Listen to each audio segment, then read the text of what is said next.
Hey everybody, my name is Daniel Marino, and this is Karate Thoughts. So I've been a karate practitioner since I was a young child. I've been a karate teacher now for all of my adult life, and this is just a series where I talk about subjects that are related to karate. So I recently got a comment on a post that I made that asked me if I thought that Tang Soo if I think Tang Soo was practical. And I was typing out a response to this, and it was getting to be pretty long, so I figured it would be better just to make a video about it.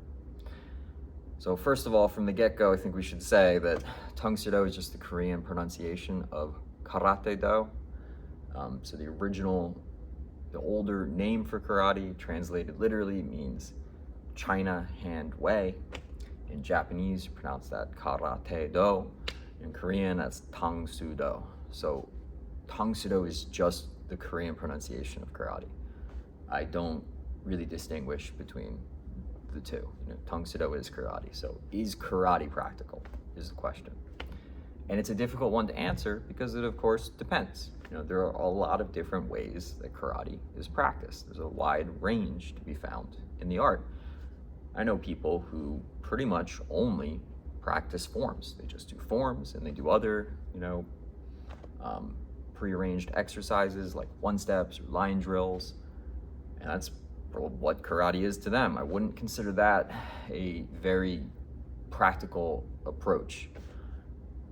But then I also know karate people who are amateur MMA fighters, so the way that they train is completely different from that. They do a lot more sparring and live training. And I think that approach, of course, is going to be far more practical. So I think a good way to address this issue is just talk about my own personal experience in the art, because I think that I had a very good teacher growing up, and I also come from a very good community, a community that I'm still part of today.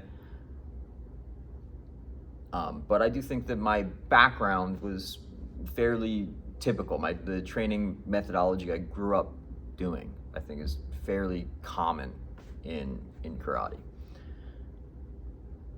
And I did have to fight and defend myself when I was pretty young. So when I was about 19 years old, I had to fight and defend myself against a guy that had beaten up my friend really badly. And I managed to make it through that situation okay. And I managed to win that fight, and I think my training served me pretty well. So I would say that, yeah, karate is a practical martial art. The way that the word that I learned it, the way that I grew up doing it. And you got to understand that includes that I grew up going to local karate competitions, and I grew up sparring regularly in my teacher's classes. Now, those competitions were point fighting. It wasn't full contact fighting. And the sparring, similarly, was not, like heavy it wasn't hard sparring that I grew up doing. It was lighter contact. It was rough enough, though. I got hurt plenty of times. I got my face busted up plenty of times. I've been knocked out in competition. I've knocked people out. But at the end of the day, and if you're familiar with it, you know exactly what I'm talking about. It's different than like kickboxing. Certainly different than something like MMA. I think that's where this question also gets kind of complicated, is that when people ask, is karate practical, it's often kind of implied that it's like, what they mean by that is how does it compare to other martial arts, to other ways of training?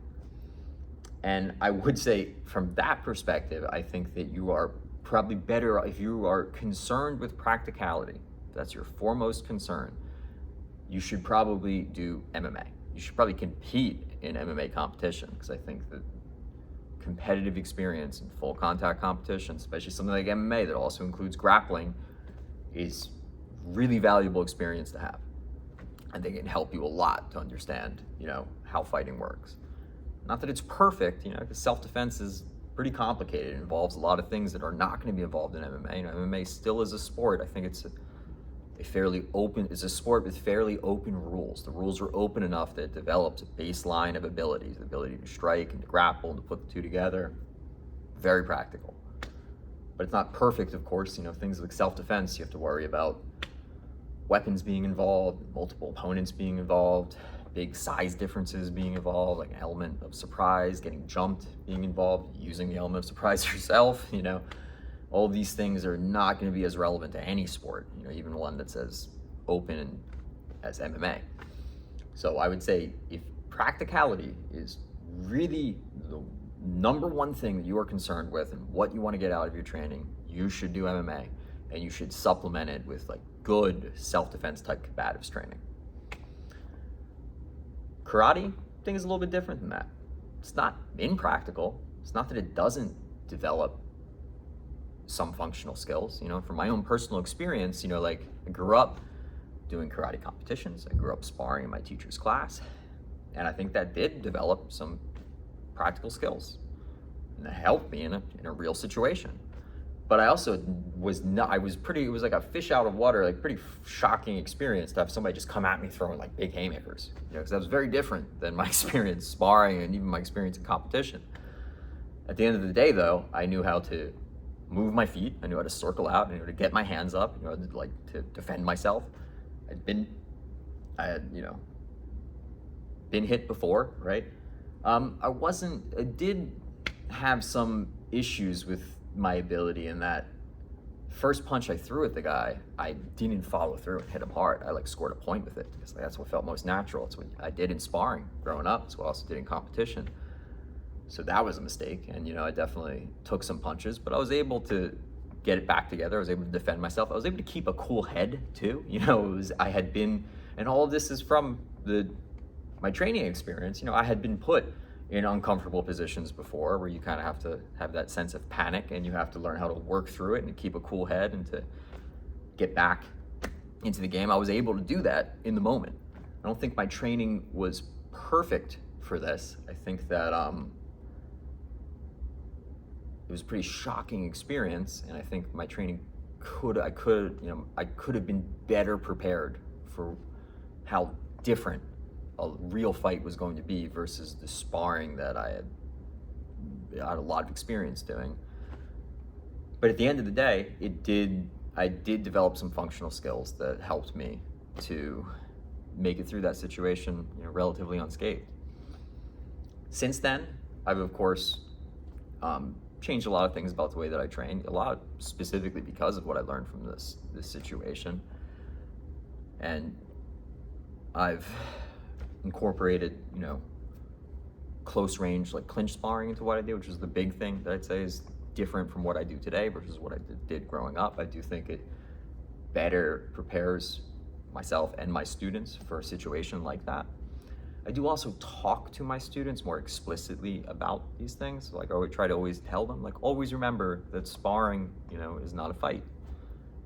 I'm sure my teacher probably told me that when I was growing up, but it didn't really stick. It wasn't something I think had a clear enough understanding of at the time. My attitude was a little bit more we don't hit each other hard in sparring, but if I had to, I certainly could. There was some truth to that. I knew how to hit a pad, I knew how to put my weight behind a strike and how to hit hard. My teacher did teach us to do those things. They just weren't a part of sparring, and it's kind of an issue that you have in training a lot of the time. How do you put all the pieces together? Don't hit each other's hard in sparring, but we have other aspects of our training that supplement that and prepare you to do so. And at some point you got there is a sink or swim moment where you just have to get out there and you have to do it. A good way to do that is probably with a sanctioned full contact competition. I'm an advocate for that stuff. Unfortunately, I didn't do it myself, and I have injuries, and I run a school now, so I have reasons why I haven't competed full contact. Maybe I will in the future. I don't know. We'll see. Who knows what the future holds, but I think it's a very valuable experience. I think people should do that, and it does better prepare you for these kinds of situations. Is it a death sentence if you don't have it, though? Not in my experience. In my experience, you still can learn some stuff that works and that develops ability that can help you in a situation like that. It's probably not the ideal way to train if practicality is all you're concerned with. But I'm kind of, I want my training to be practical. I want the stuff that I do to work, of course. I think that's very important. But at the end of the day, that's not all that karate is for.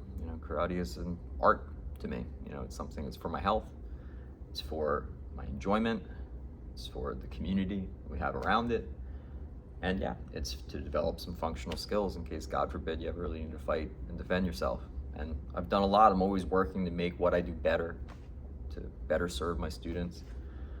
But even if I just take, if I'm just considering the way that I was taught, and I take that at face value, I was thrown into a situation like that, and I did have some functional skills that helped me to fight and defend myself. So yeah, I think karate is practical. I know it's a complicated subject though, so if you have any thoughts on the matter, please leave them in the comment section below. And I'll be back with more soon. Thank you.